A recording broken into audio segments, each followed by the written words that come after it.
Bueno, muy buenas noches. Como cada fin de semana, el Centro Psicoterapéutico Yablés y la Red de Profesionales Voluntarios por los Derechos Humanos se honra con destacados profesionales. El día de hoy contamos con la presencia de destacados profesionales, tanto en el área de psicología, criminalística y derecho. Para esto, el tema que vamos a tratar hoy es el Simposio Internacional en Psicología, Criminología y Derecho con enfoque en prevención de violencia de género y abuso sexual.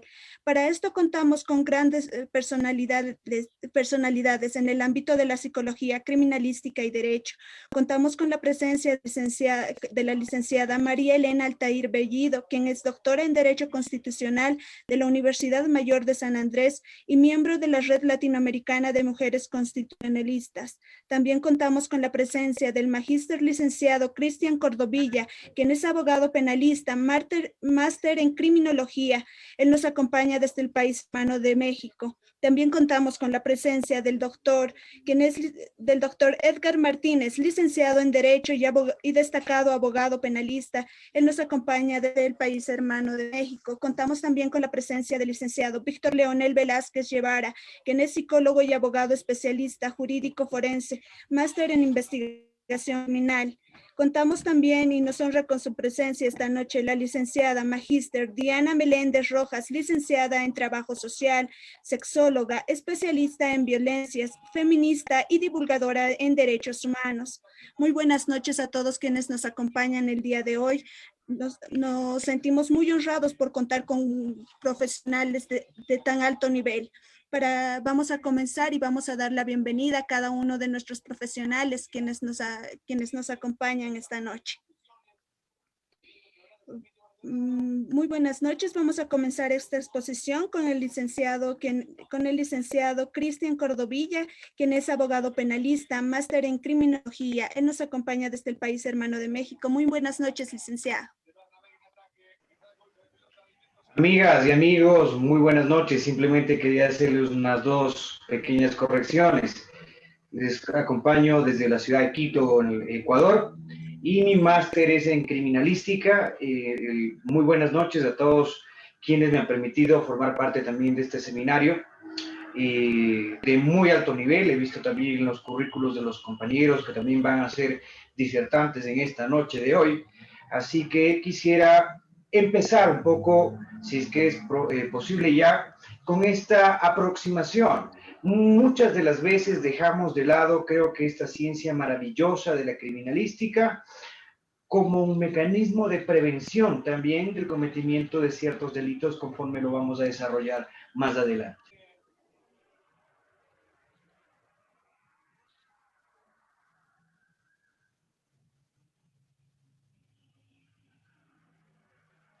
Perfecto, me avisa si ya podemos arrancar. Sí, licenciado, ya puede comenzar la exposición. Ok. Vamos a analizar la importancia de la criminalística en la prevención del abuso sexual y de la violencia de género. A continuación, por favor.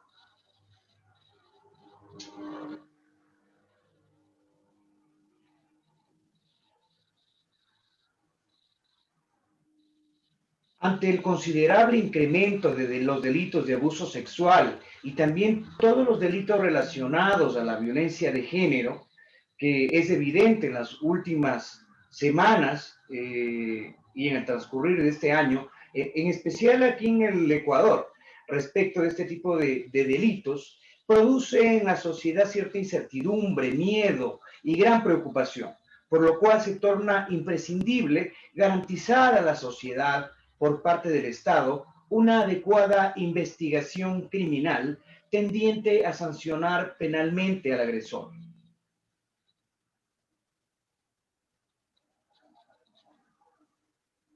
Siguiente, por favor. Los objetivos principales de esta aproximación son establecer un enfoque preventivo a partir de la criminalística al fenómeno de la violencia de género y al abuso sexual. Muchas de las veces la criminalística se le entiende tan solo como un instrumento para determinar la veracidad o la existencia de un delito. Sin embargo, se puede otorgarle este enfoque preventivo, muy en particular en este tipo de delitos de violencia de género y de abuso sexual. Asimismo, es importante, ¿puede regresar la anterior, por favor?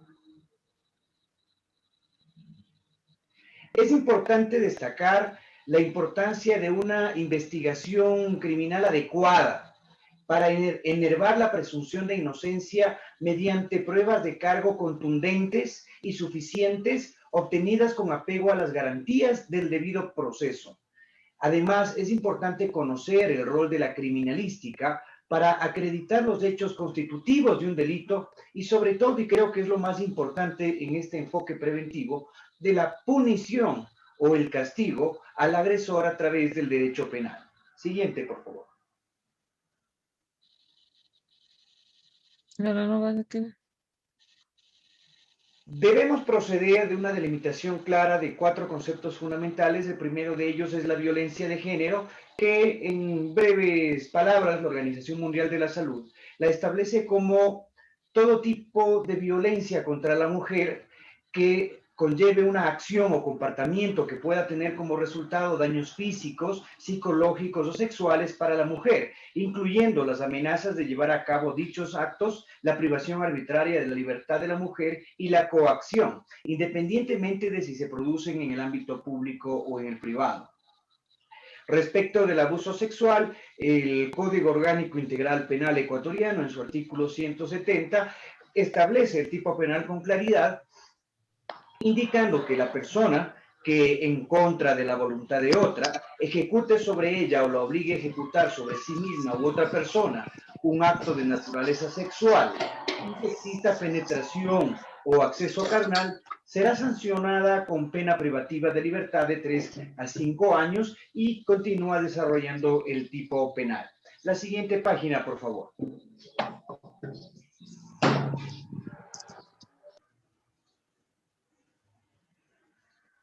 No pasa. Estábamos en esta parte, ahora sí continuemos, por favor. Hay que diferenciar fundamentalmente entre las dos ramas que entienden tanto del delito como de la forma de investigar. Por una parte tenemos la criminología, que es la ciencia que se encarga del estudio del fenómeno criminal y lo hace desde un sentido amplio, respondiendo a preguntas que trascienden del ámbito de la propia escena del crimen, en donde se ha producido el supuesto hecho delictivo, estudiando también las razones y las circunstancias del mismo, los sujetos que lo realizan y, de paso, dando una explicación plausible y verosímil de sus causas. La criminología, en esencia, estudia el porqué del hecho criminal, mientras que la criminalística es una ciencia fascinante que constituye una disciplina auxiliar del derecho penal que se encarga fundamentalmente de demostrar el delito, así como la forma de poder determinar de manera veraz su autoría, dando explicaciones lógicas y coherentes de lo ocurrido, intentando establecer grados de responsabilidad y participación usando una serie de procedimientos, métodos, técnicas y conocimientos científicos que permitan recrear los hechos ocurridos y realizar una demostración empírica y científica de lo que ha tenido lugar en un escenario en concreto. Así tenemos básicamente que tanto la ciencia de la criminalística como la criminología, si bien es cierto, estudian el delito, son aproximaciones o perspectivas distintas. Mientras la criminología estudia causas como la reinserción o la prevención del delito, la criminalística en esencia busca servir de prueba ante los tribunales y ante el juez que valorará la prueba de acuerdo a las condiciones y las conclusiones específicas de cada peritaje realizado. Debemos también delimitar lo que corresponde o se puede considerar violencia sexual, que puede ser a su vez física, a través de un acto sexual común, actos análogos o tocamientos. Puede ser violencia sexual psicológica, con insinuaciones, propuestas, coacciones o acoso sexual, y también puede ser sensorial, como mostrar o exponer en forma deliberada o no, escritos, gráficos, videos, llamadas telefónicas, lenguaje verbal o gestual. Tipos penales relacionados a la violencia de género, de acuerdo al ordenamiento jurídico ecuatoriano. Nuestro Código Orgánico Integral Penal, en su sección cuarta, tipifica entre sus artículos 164 y 175, con un titular que hace énfasis en este grupo de delitos, como los delitos contra la integridad sexual y reproductiva. A saber, ustedes tienen allí un listado, entre ellos la inseminación no consentida, corrupción de niñas y niños, violación y en general algunos delitos o tipos penales relacionados a esta imposición de poder que trasciende de la violencia de género. El mismo Código Orgánico Integral Penal tipifica, y eso fue una de las novedades en nuestro Código Orgánico Integral Penal cuando entró en vigencia, que se tipifica el delito de femicidio y sus circunstancias agravantes.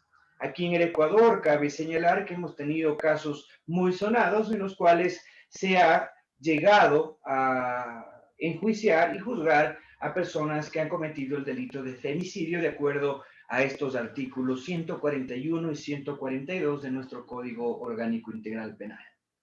Por otra parte, en el mismo cuerpo normativo, en relación a los delitos relacionados a la violencia de género, también podemos destacar los establecidos en el artículo 5, como la explotación sexual de personas, y los que ustedes pueden observar en esta diapositiva, que están haciendo referencia a cada uno de los artículos que los tipifican.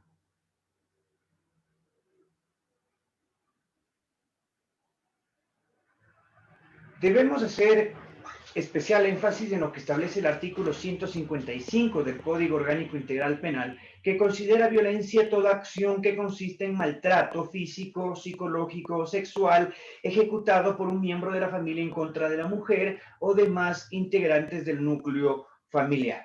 La misma norma establece quiénes se consideran miembros del núcleo familiar de acuerdo a lo establecido en este apartado. Hace el Código Orgánico Integral Penal un específico señalamiento a aquellos delitos de violencia física, sexual y psicológica contra la mujer o miembros del núcleo de la familia, que son los artículos establecidos del 156 al 159 del cuerpo normativo en mención. A lo que nos ocupa. ¿Cuáles son las principales consideraciones de la criminalística aplicada a la prevención de la violencia de género y el abuso sexual, a la luz de ese amplio abanico de delitos que pueden ser los relacionados a la violencia de género? Debemos tener en consideración que, sin lugar a dudas, una de las diligencias más importantes para el examen y el estudio de la escena de los delitos es la inspección ocular y su vertiente policial, que es la inspección ocular técnico-policial, que en resumidas cuentas es ese primer contacto que tiene el investigador con la escena o con la víctima y en ocasiones con el sospechoso. Toda investigación realizada en la escena de un delito debe cumplir con una serie de requisitos científicos y por supuesto también legales, siendo fundamental la correcta intervención de los investigadores. Puede que se lleguen a adecuadas indagaciones, pero si no se tuvo cuidado en la metodología o los rigores científicos o legales de la investigación, esa prueba o esa evidencia puede quedar sin ningún sustento.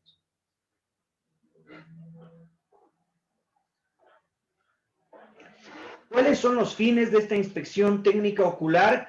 La doctrina básicamente resalta que la importancia es esa primer contacto, ese acudir en los primeros momentos y que debería comparecer tan pronto se tenga conocimiento de un hecho delictivo. La finalidad en concreto se da una triple vertiente, y aquí es importante ponerle un poquito de atención. Si bien es cierto, la investigación, desde su origen, persigue estos 3 puntos. En primer lugar, comprobar la realidad del delito, es decir, si es que lo que se está denunciando en realidad constituye un delito y la existencia o no, o el cometimiento o no del mismo. Por otra parte, y hacia acá va enfocada el lineamiento preventivo o coaccionador de la criminalística, que es identificar al autor o autores del hecho. Es fundamental encaminar todos los esfuerzos de la investigación, no solo a comprobar el cometimiento de un delito y engrosar los números y las estadísticas, sino también a identificar efectivamente al autor o a los autores de los hechos investigados. Y mucho más importante que aquello, y muchas investigaciones, muchos procesos penales se caen en esta etapa, está en que todos esos indicios adquiridos desde el primer momento, desde esa inspección técnico-ocular y procesados durante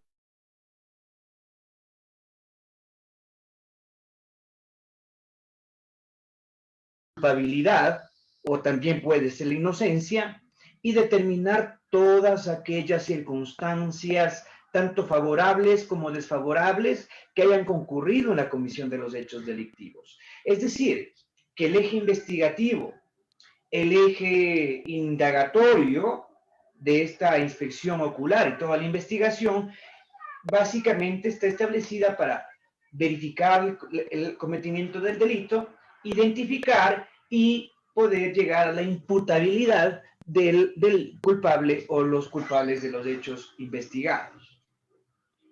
Para lograr estos fines, el personal investigador debe reunir una serie de requisitos que van a dar seguridad a las actuaciones de campo. Entre ellos, al saber que está el de especialización, el de formación y entrenamiento permanente, y sobre todo en la estructura, porque todo y cada uno de los componentes del equipo investigador deben estar perfectamente coordinados y bien dirigidos, con el fin de que cada integrante cumpla estrictamente solo con la misión encomendada. Cada agente deberá tener una misión específica. El cuidado extremo, esta palabra es importante, el cuidado extremo en el tratamiento de la evidencia, desde su búsqueda hasta su recolección y embalaje, es absolutamente fundamental para el buen devenir del caso. Los investigadores deberán básicamente realizar las siguientes actividades. Recolectar las evidencias, que ello implica una técnica y un método muy particular de acuerdo al tipo de evidencia que estemos recogiendo o procesando. Luego deberemos proceder a envasarlas adecuadamente de acuerdo a las características y condiciones y protocolos específicos para cada tipo de evidencia, trasladarlas de acuerdo a sus características particulares y sobre todo los requerimientos que pudieran llegar a necesitar, como por ejemplo en el caso de muestras biológicas puede que requieran una refrigeración especial. Posterior a ello, se las trata, es decir, se somete a las pericias correspondientes para extraer el mayor partido posible de ese indicio, obteniendo de aquella toda la información que nos pudiera llevar a pasar ese indicio y a una evidencia y posteriormente a una prueba. Y lo más importante, y esto sí es importante resaltarlo a nivel de la investigación, ponerlas en relación con el hecho estudiado, porque muchas de las veces los investigadores, por falta de pericia, tienden a sobreacumular evidencias que muchas de las veces no están en relación, o una relación lógica al menos, con el hecho estudiado. Por mucho que el autor de un hecho se proteja, dejará vestigios a través de algún contacto, La misión de los investigadores de la escena será encontrar esa traza, por más insignificante que pudiera ser, como por ejemplo una gota de sudor, una fibra o un cabello. Es importante también en la escena del crimen, tanto los investigadores como los abogados patrocinadores de las partes, tener en consideración las siguientes preguntas para la formulación de hipótesis previas necesarias para la resolución del caso. Debemos preguntarnos qué, por qué, cómo, cuándo, dónde y quién o quiénes estuvieron involucrados en relación a las circunstancias del delito que se investiga.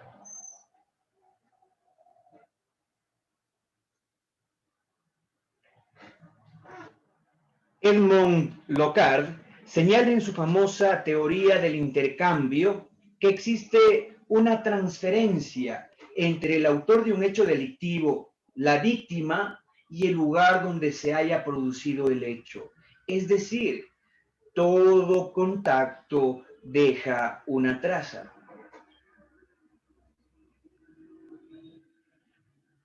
Tipos de indicios que se pueden hallar en una investigación, en una inspección técnica policial. Las evidencias que pueden localizarse en el lugar del hecho delictivo deben ser lógicas, congruentes con el escenario, cotejables y que ofrezcan información suficiente.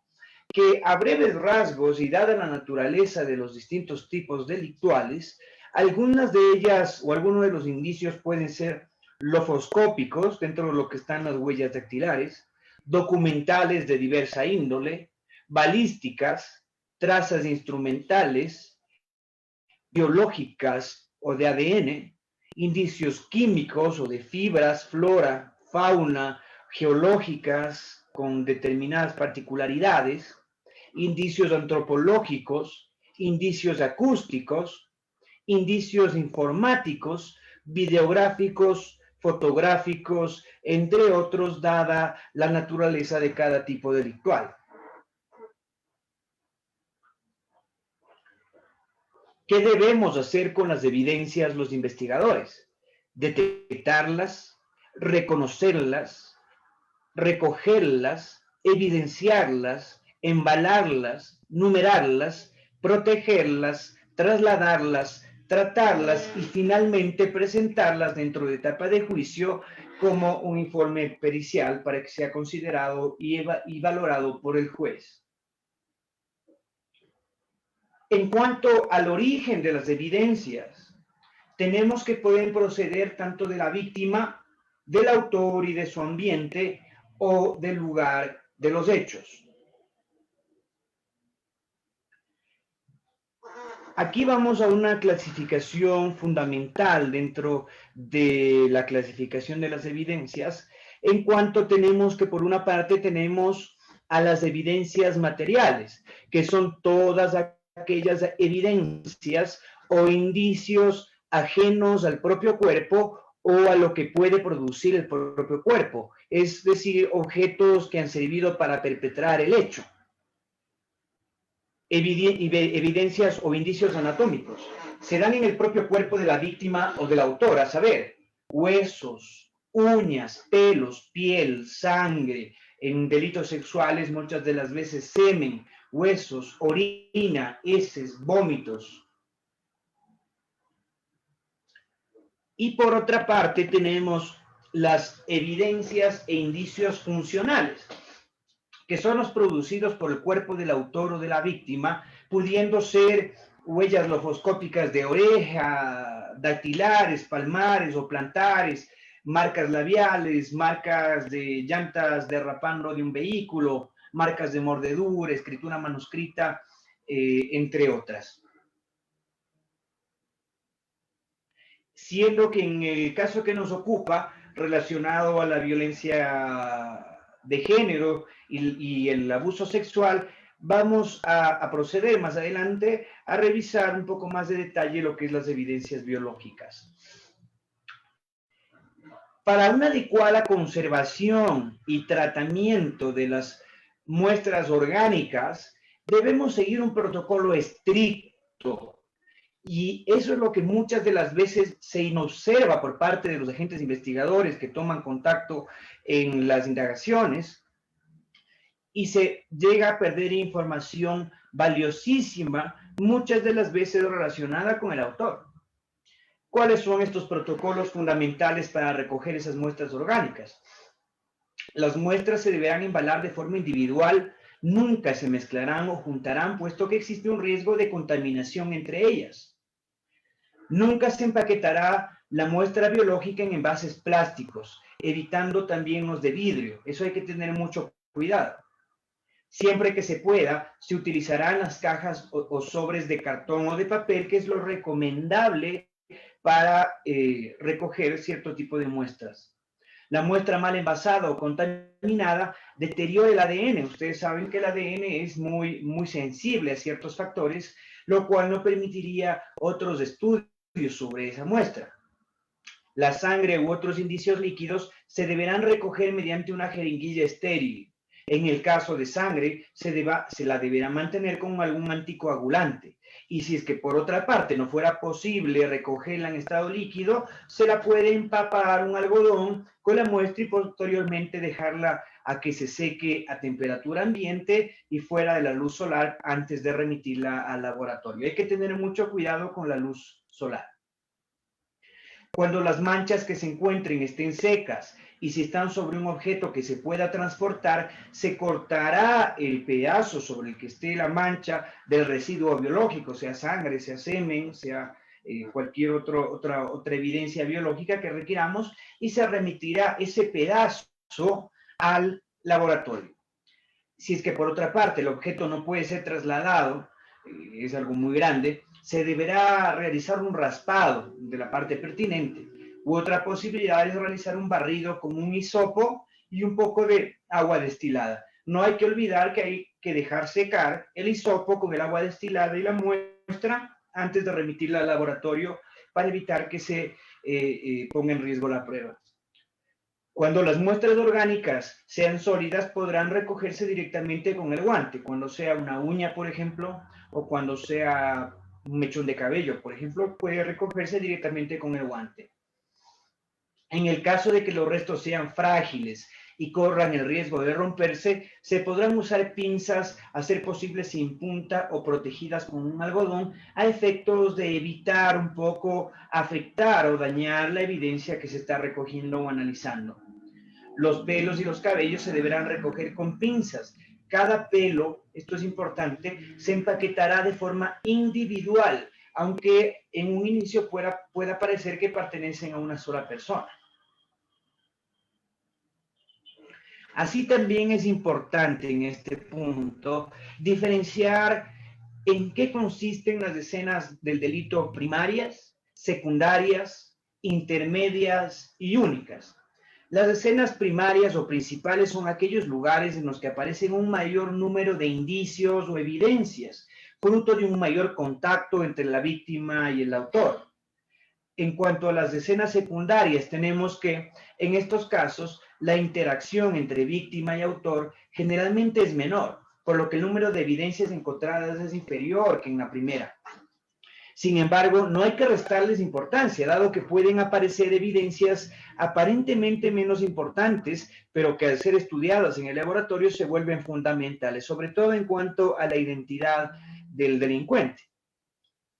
Las escenas intermedias son como aquellas escenas secundarias que se suele dar en el traslado del criminal entre la escena principal y la secundaria. Por ejemplo, en caso de que un delincuente esté yendo a cometer un delito sexual en el parqueadero del centro comercial más conocido de la ciudad, y que en el trajín, en el transcurso de su casa hasta su lugar del crimen, pasa por una tienda, me refiero, haciendo alguna compra con una tarjeta de crédito, puede ser, se podría utilizar esa evidencia, esa escena intermedia, que no tuvo ninguna relación directa con la escena del crimen, pero que me puede dar cierto indicio o evidencia para esclarecer el crimen. Del mismo modo, existen escenas únicas cuando el autor del hecho delictivo comete el ilícito penal en un solo acto, y muchas de las veces esta es la característica de los delitos sexuales.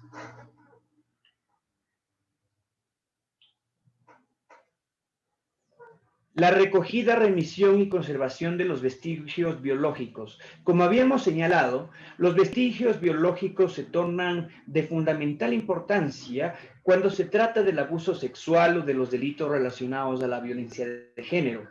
Por ello es importante resaltar su peculiaridad de que son vestigios vivos. Los vestigios biológicos susceptibles de ser recogidos con fines forenses se pueden clasificar en indubitados, que son vestigios biológicos de las víctimas y detenidos. Por lo general son restos celulares que se los toma de la mucosa bucal y de la sangre, o normalmente se toma una muestra de saliva.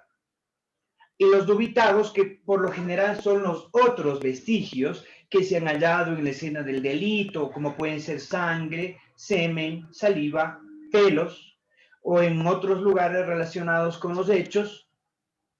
Puede llevarse en la ropa o en el vehículo, o vestigios en la víctima, semen, restos de sangre o epiteliales en las uñas, porque muchas de las veces se produce una resistencia.